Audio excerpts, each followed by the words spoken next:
By the time Friends aired its final episode in May of 2004, it had grown into one of the most popular television shows of all time that would go on to define its genre for a generation.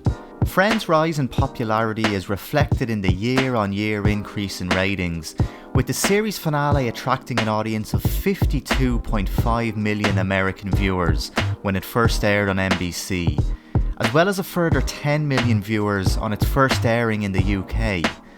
The show has been noted as the first sitcom to feature a truly ensemble cast, with the 6 main cast members all sharing equal screen time and no one character standing out as the true star of the show. From season 3 onwards, the main cast even insisted on receiving the same amount of money per episode, meaning David Schwimmer and Jennifer Anniston, the 2 highest paid cast members from season 2, taking a pay cut. Speaking of the pay, while for season 1 each cast member received $22,000 per episode, compare that to the 10th and final season when they each received $1 million per episode. Yeah, this show was making a whole lot of money. So when a show lasts for 10 seasons, you can usually point to certain stages in its run when it was at its absolute best, and when it was at its not so great.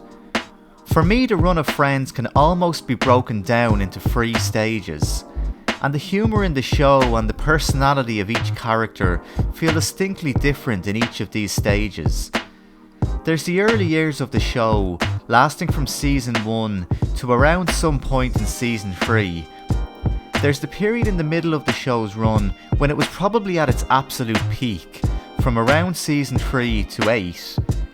And then there's the final couple of seasons of the show where it felt like it had finally run out of steam. What's interesting is if you watch an episode from, say, the first season of Friends, back to back with an episode from somewhere around season 7 or 8, it really feels like watching 2 completely different shows. But why is that? When the 6 members of the main cast are introduced in season 1, they're all given certain character traits that define who they are in the group. But as the seasons pass, these characteristics are exaggerated and each character becomes almost an extreme and more eccentric version of themselves, and it really changes the humour in the show.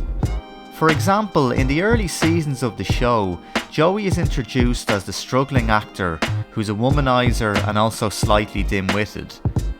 However, as the show progresses, his level of intelligence is lowered to the point where he almost comes across as a child in a man's body. Phoebe's character is originally introduced as something of a free-spirited flower child who sees the world in a unique way and is often oblivious to the reality of her surroundings.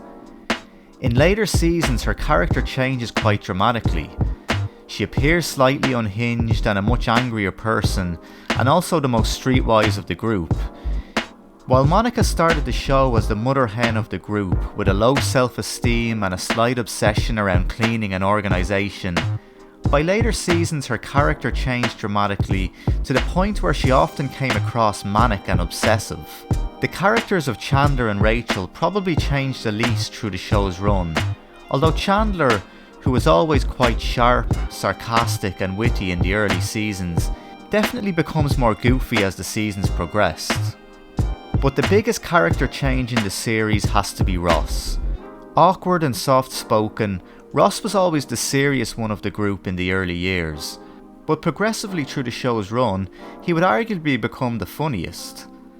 As the writers began to make use of David Schwimmer's comedic acting, the serious Ross would become less refined as his story arc of going through 3 divorces sees his character take on a more antagonistic role, resulting in some of the show's funniest moments.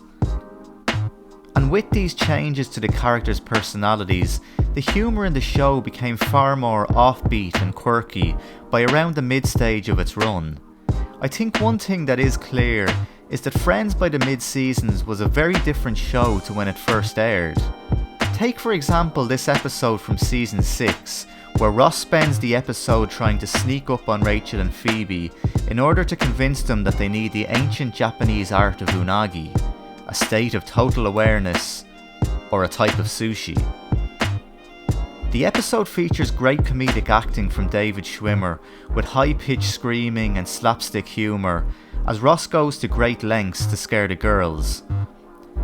If you go back to the Ross character in season 1, serious and sad, this episode just wouldn't have made sense and would stand out like a sore thumb.